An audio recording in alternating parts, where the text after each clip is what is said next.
Group A is done and dusted. It has been sealed by two top quality sides.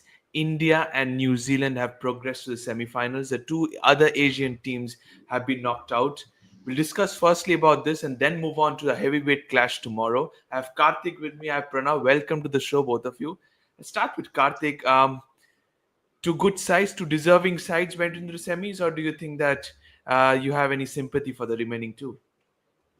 No, I don't. I just think the Champions Trophy is a replica of the 2023 Cricket World Cup because we want to replay certain things, rewind certain things, but change the outcome of the tournament final.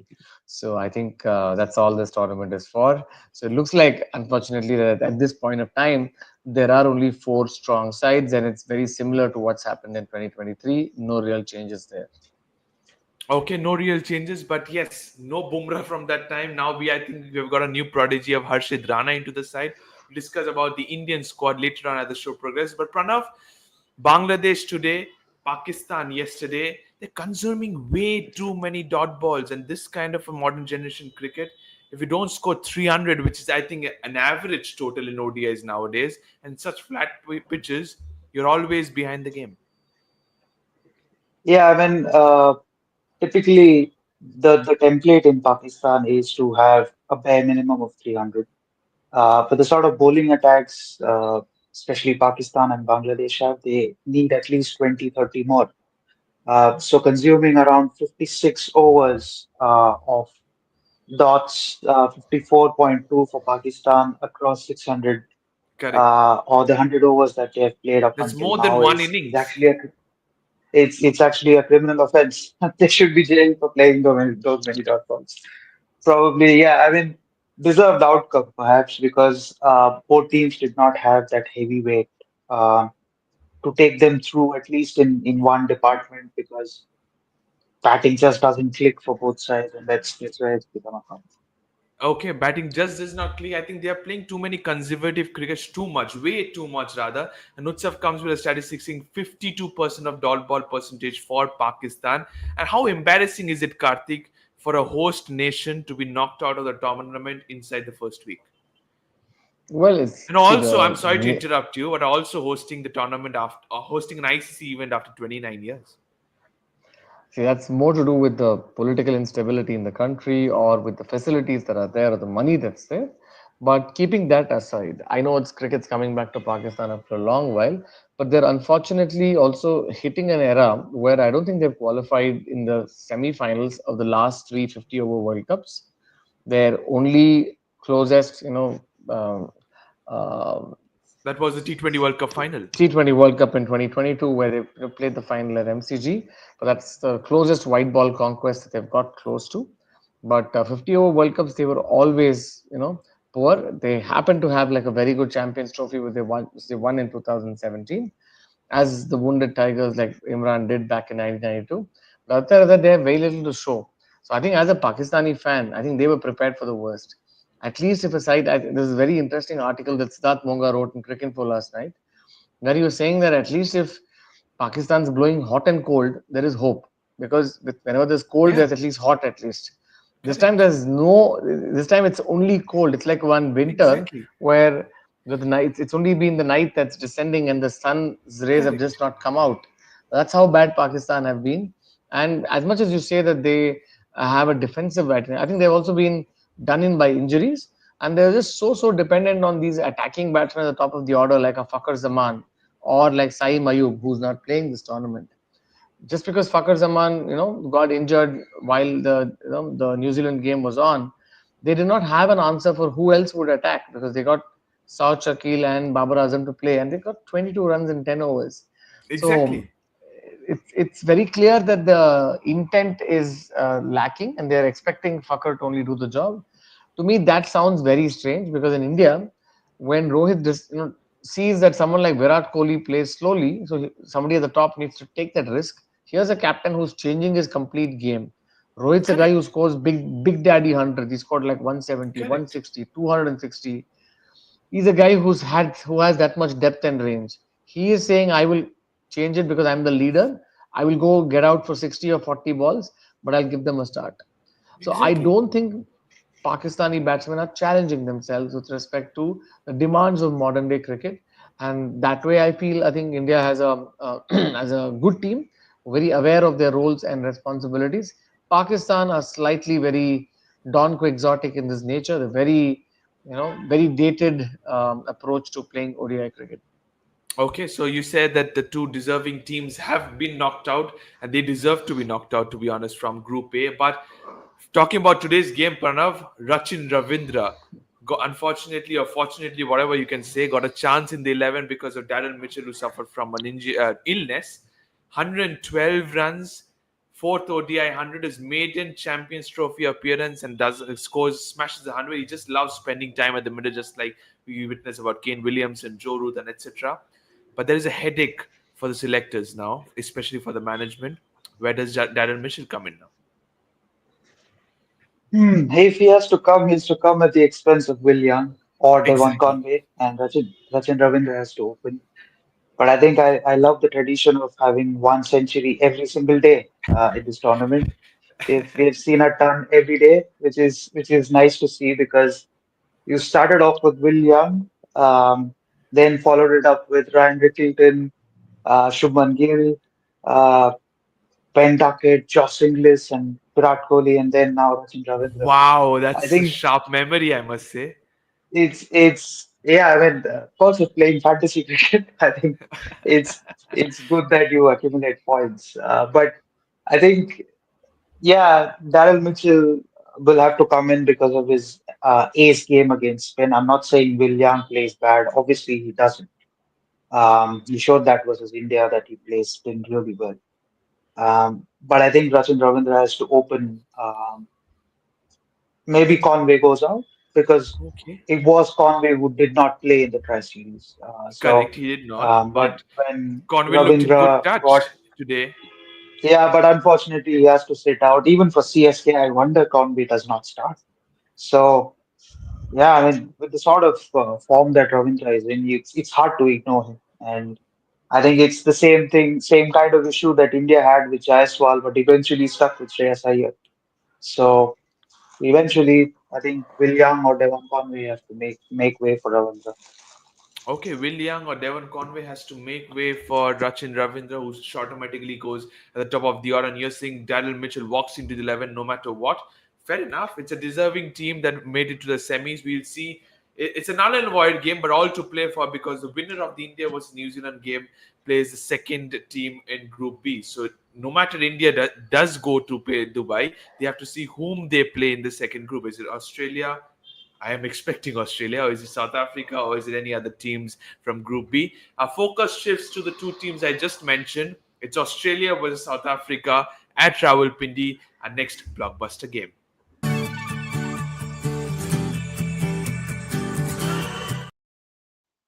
Karthik, surprisingly, these two teams have played so many times in one day internationals, have never faced off each other in Champions Trophy. Your thoughts? How big a game is this for both the sides? Because the winner automatically moves on to the semis. Well, of course, we're used to seeing Australia South Africa games at the World Cup, but to see this, I didn't know the stat that they've not squared up enough in the Champions Trophy or the ICC knockouts. That's how the tournament was called back in my days when it started. But yeah, nevertheless, I think it's going to be a contest of how much is your bowling going to restrict batsmen from scoring 350 plus. It's a bit like playing at Trent Bridge, where there's Correct. no limit to the runs you can score. And during the time of Morgan, England used to score 480 against Australia. So it's one of those kind of wickets where having somebody like that, say Jasprit Bumrah, reduces 10-15 runs in the overall bowling analysis. So that way, both sides have maybe a year leading into this Champions Trophy. They've had champion bowlers with them, but they're not part of this particular squad. Australia doesn't have a slew of fast bowlers, nor do South Africa.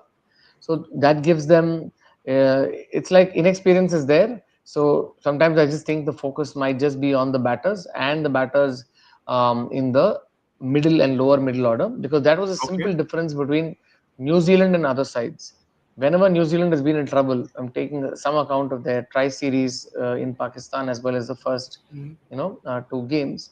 If you've looked at the way Glenn Phillips finishes, New Zealand are always Correct. like 230, 240 after 40 overs.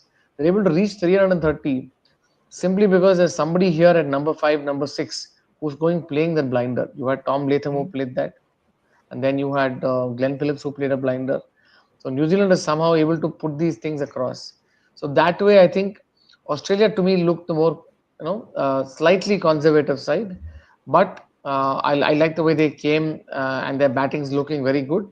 So as much as it's a very important game, I think it's a game of your batting talent and largely your middle and lower middle order, because your top order is largely consistent. They will look Correct. to score 212, score 6 and over for about 40 overs, roughly about that, and then it's your lower middle order that will probably make the difference. Okay, so you have given your verdict when it comes to these two teams squaring off for the first time in Champions Trophy. But Pranav, we move on to the pitch report, and it's once again going to be played at this very same venue, Rawalpindi.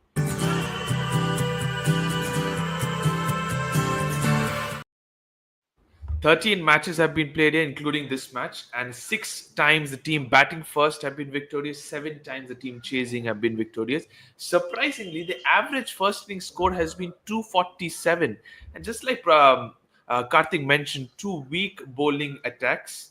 So you think win the toss and immediately no hesitation chase first? I think Australia's template will be that, but I slightly beg to differ with what Karthik said because if you look at Australia versus England, yes, Josh English and Alex Carey did that partnership, but the reason that they won was two major reasons. One is Adam Zampa, and two is a very unnoticed Nathan Ellis who bowled 10 overs for 40 runs. Even though he did not pick any sort of Uh-huh. wicket, Uh-huh. that Wait, he if got you have, 51, right? oh, 10 overs I think he 51 or bowled something, 10 right? for 51 or 10 Uh-huh. overs, none for 40. But I think if you have someone who gives support to your lead bowler, and I think that's why England lost that game, right? You bowl those chest high deliveries Correct. and give end up giving 10 and over or 8 and over. You don't win games, right? Because there was no one to support Adil Rashid. But when it comes to Australia, Nathan Ellis supported Adil Rashid really well. Dwashers did it really well. So I think tomorrow's game actually depends a lot on who supports your lead bowler, Mhm. because runs will be there for fun. Mhm. As Karthik rightly mentioned, the template will be very simple. You get to 240 or 230 in about 40 overs, and your lower order rescues you again to 3 Correct. 320, 330. Um, but what I will actually look at in both innings is how teams fare in between 11 to 40. The power play two decides the game for me because on both sides they are light on spin. They'll rely on Maxwell and Zampa Australia.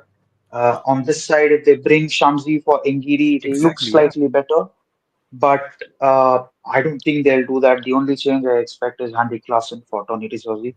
Yeah. Rest of it remains the same. So they'll rely on Markram, Mulder, and Maharaj to do the job. So it's again slightly weaker.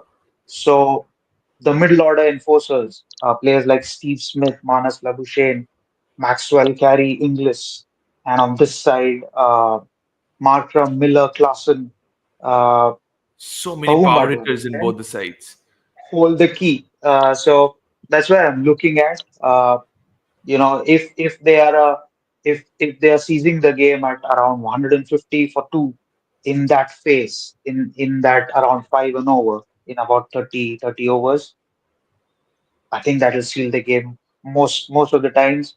I did not see a lot of dew today as well in the game. Mhm. Mhm. Um, don't go by today's game because Bangladesh was timid in their approach. So Absolutely. And that's it's what an the entirely numbers say so, different game. because so many dot balls, and that's the reason why we cannot compare Bangladesh with the other two powerhouses that we'll face off tomorrow. But Karthik, Pranav said that Henrik Klassen should play tomorrow. What happened with the other person? Tristan Stubbs, unfortunately, that is not getting a chance in the 11. Do you think it's harsh leaving a quality player like him, or do you think somebody like a Rassi Van der Dusen deserves a spot? See, I think it just depends on the combination for them. If say somebody like Rasi Van der Dusen adds a lot of stability, if you're looking at people to take you to a 230 or a 240, Someone like Rasi van der Dusen is your differentiating factor, just like India has someone like Virat Kohli. You're looking at a stable batter who's able to bat 30, 40 overs and then take you to a certain position of stability.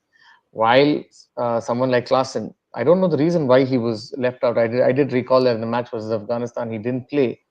But I don't know if it's an injury or if it's something which was like He a had a soft temporary issue, soft tissue. Okay, so I think elbow. yeah, Elbow. nobody would ideally want to go leave someone like Klaasen out because he's a proven performer, Yeah, and Klaasen is exactly the kind of template that you want because as we're talking about Glenn Phillips for New Zealand, Klaasen is there for South Africa, correct. and there's a part of me that's still in the 15th over where Akshar Patel got hit for 24 runs by Klaasen.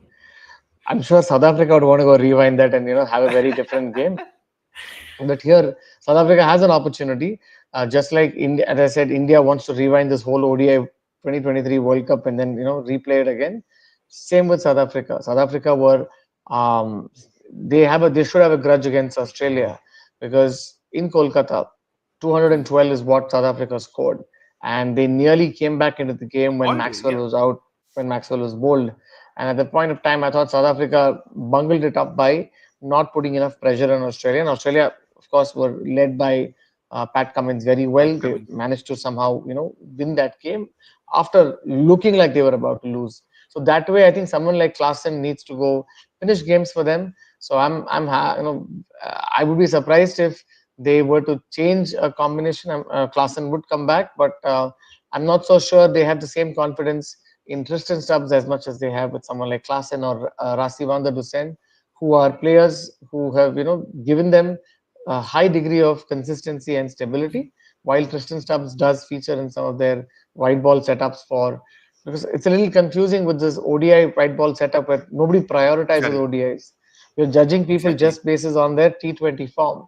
So I'm not able to really comment if Tristan Stubbs is the distance. You'll only go by whatever is the past record that is there. So my yeah, I'd probably go with Rasi van der Dusen and Henrik Klaasen.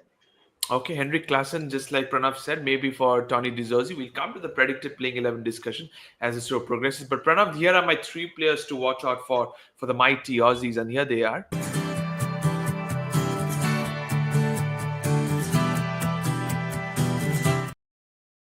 Low score in the first game doesn't mean you will rule out Travis Head from the second. He's there. Josh Inglis, he's in his form of his life. I should say. What an innings he played versus England. And Adam Zampa, always a threat with white ball cricket. Your thoughts, please. I think all three are key players, but what I'm looking forward to is watching Alex Carey. I Okay. think apart from these three, of course, Travis Head, I think he was looking good versus England. If not, Jofra Archer had not stuck his hand out, might have gone for four. So probably it's a luck factor, but more than that, I'm just looking forward to watch Alex Carey back because he's a very underrated player, especially in ODI cricket. I remember he was dropped for Josh Inglis from the ODI side in the middle of the World Cup, and now suddenly features back because they just don't understand how to play proper spin. We saw versus I think Sri Lanka in the two ODI series that they played. So Alex Carey is a definite contender to watch out for. Adam Zampa is for sure, as I mentioned. You need one of those bowlers who controls 10 overs for 45, 50 runs and picks up two wickets. Um, but again, as I said, the way Alex Carey and Steve Smith bat Mhm. decides the course of this game because Absolutely. Steve Smith got out to a very nice ball versus England. And if they're batting first, then just close your eyes and put your money on Steve Smith because he just loves batting. He just loves scoring big hundreds. And as I said, there's no major spin arsenal in South Africa. And to your point on Tristan Stubbs, the only place that he can come in is in place of Ian Mulder, and I don't think they will risk that spot Okay. because if Shamsi can come in, it will be at the expense of Lungi and Giri because Mulder gives you a bit of batting. It's the same concept like Hardik Pandya for South Africa. So Okay. I think that they will play Shamsi purely for the matchup versus Labuschagne and Smith, that they don't prefer Chinamen. Even I think so. I So absolutely agree. I think the same as well. But I'm sorry to interrupt. But meanwhile, while we are discussing about Australia versus South Africa, news reports Utsav comes in and says there's a super over going in the Women's Premier League, which is between RCB and UP Warriors. Okay, there's a cracker going on at the Chinnaswamy Stadium, and I'll continue saying, Karthik, moving into the three players to watch out for. Here are for South Africa.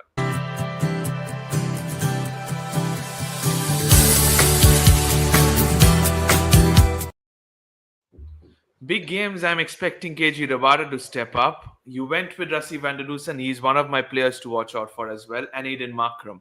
My three players, anything different expecting from your end? Well, I'm just curious to see how South Africa are going to fill in the shoes of someone like Quinton de Kock. And while Ryan Rickleton has, done well, if somebody were to drop, I don't think Ryan Rickleton would be dropped. So I'm just expecting that he's going to, make use of his opportunity at the top of the order. So that's one. And I'm going to again go with one strong bowler that's going to make the difference. And who'll forget Rabada bowling to Dhoni in 2015. Not quite the same Rabada, but yes, he's slowly got better over time. And on some of these tricky wickets with due and 350 run beds, you require a high quality bowler to make that difference. So I'm going to go with KG Rabada and of course Heinrich Klaasen. Assuming he's able to get through the fitness test, I'd look at him. Else, yeah, I would I would never really go for Temba Bavuma, but I'm just curious to understand if slow left arm orthodox bowlers could do well because initially in the Tri Series, I saw that someone like Mitchell Santner had like a 10 overs, 2 maidens, 20 runs, 2 wicket spell. Correct, yeah. Khushdil Shah of all bowlers at part time, 6 overs for 21. So I'm curious to see how someone like even with South Africa playing Keshav Maharaj and Shamsi for the 350 run game, they went at less than six and over. So I'm curious to see if they're going to do a holding job or they're going to get wickets. So I'm going to go with four instead of three, just because I don't know if our man Heinrich Klaasen is going to be Yeah. available. Okay, so you've given your four picks, keeping in mind that Henrik Klassen may be available, may not be available. But when it comes to flat surfaces, we have to think about the three battles to watch out for, Pranav. And the other three battles I've chosen between these two teams.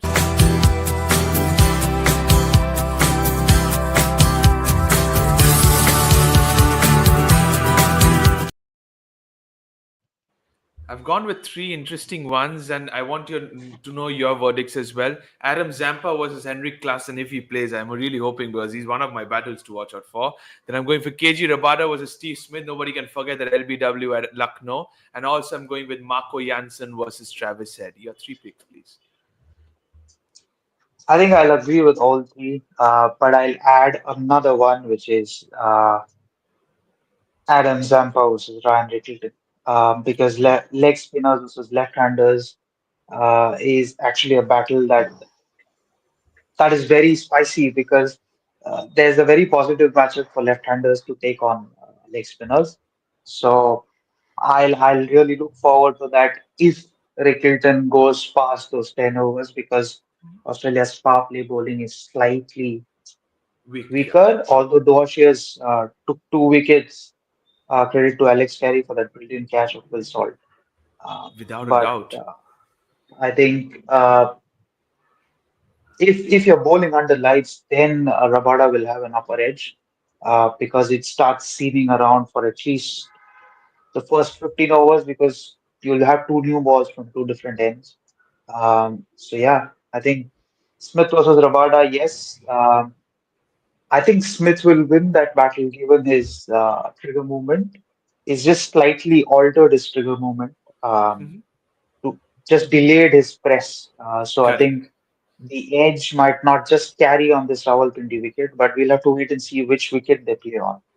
Absolutely. I Might don't not think so. be They're going to today's play wicket. on this wicket which was used today. They should play on a fresh surface. But On you a have second given your strip. thoughts. Yes, Yeah. please. The one on the right is what I'm assuming that they'll play. So I think it'll be 320 kind of wicket. Hey, it will not be anything different from the one we played today, but it's going to be a fresh track, flat one, and that's just like I think Ian Bishop said, flat as a road. So we have to take that into account as well in Pakistan. But Karthik, let's move on to the predicted playing 11. This is what I have going forward for the Aussies.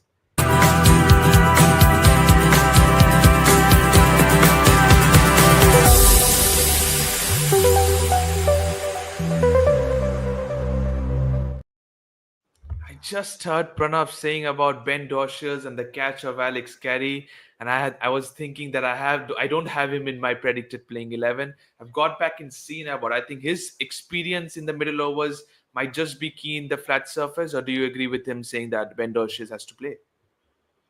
Well, even I thought that Ben Wassius will play. I know the Australia have like a wealth of two left armers bowling in Correct. um, to the right hander, but unless and until Ben Wassius is, they feel that he is redundant. That's the only opportunity for someone like Sean Abbott to go ahead and play. And Sean Abbott, I think, did recently feature in the series that they lost against Pakistan.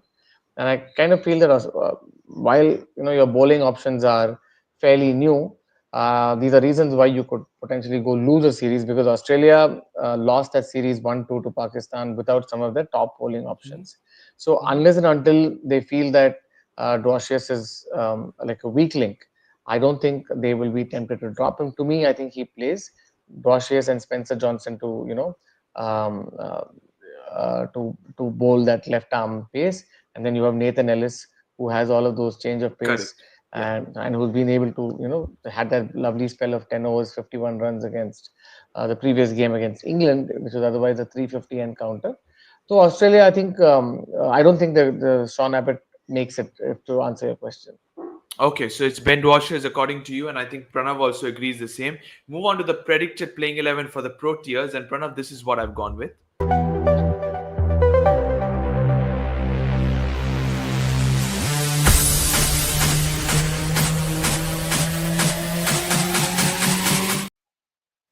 I agree when you all throughout the show said about Tabriz Shamsi. I think he bowled brilliantly in Eden Gardens as well in the semi-final. I think the slow bowlers might just be a little bit useful than those medium pacers like Vian Mulder or Marco Janssen will come for the second spell.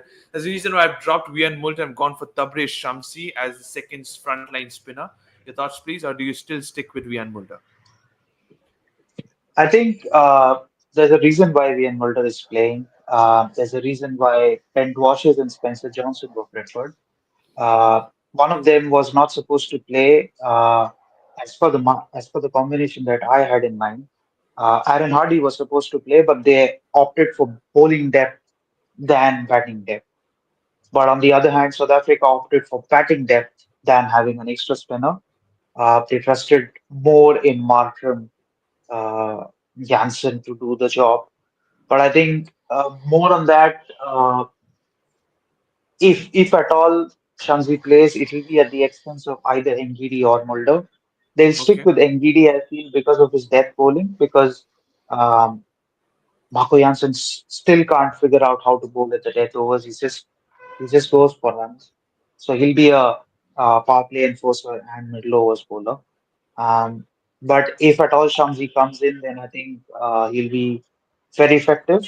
Um, Especially, I'm looking forward to that matchup of Smith versus Shamsi because Smith becomes a very vulnerable LBW candidate versus Shamsi because Okay. of his press that he has. And but Carey's sweep versus Shamsi's drifter is will be a more likable battle that I'm looking forward to because Carey plays a lot of flat sweep Yeah. towards Reverse sweep, square leg and conventional sweep. Yeah. back at square leg. Yes. The other battle is Rabada versus Josh Inglis, especially on the V behind, because Ah, Inglis yeah. played a lovely reverse sweep to Jofra Archer, I think, or Mark Wood Yeah. was it, No, Jofra the Archer other all the way day for a maximum.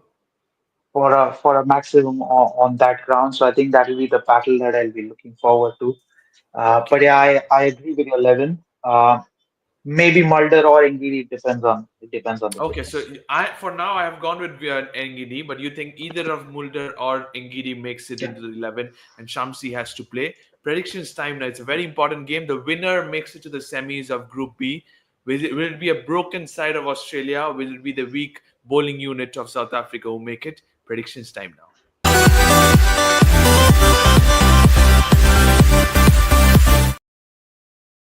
I start with you, Karthik. It's Australia versus South Africa. Winner proceeds to the semis. What is your percentage? I'm going to go with see if Australia. Um, I just think Australia is a side that likes to challenge itself, and I'm going to give it 55-45 to Australia. 55-45 to the Aussies. What are your thoughts, Pranav?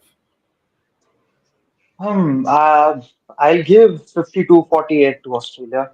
I think it will be a much closer game than what we anticipate because, Okay. uh, as you mentioned at the beginning, it's a two heavyweight batting competition. But what I anticipate is how the middle overs pair decides the game. Um, Okay. and if Shamsi doesn't play, then Australia will have a much bigger edge than what I mentioned. So it is important for South Africa for Shamsi to play because he has played in PSL, holds really well in those grounds. So yeah, I think it'll be 52-48 to Australia. Okay, 50 to 48 in favor of Australia. Karthik says 55 for Australia. Both say Australia, but the margin is not that big, I must say, because both are saying it's going to be a very close game than what we anticipate. Thank you, both of you. Thank you to all the viewers for watching this video. It's going to be a cracking contest tomorrow, a mouth-watering one. Australia versus South Africa at Rawalpindi. Don't forget to subscribe to the Fifth Umpire. Press the bell icon as well. Thank you so much, and bye-bye.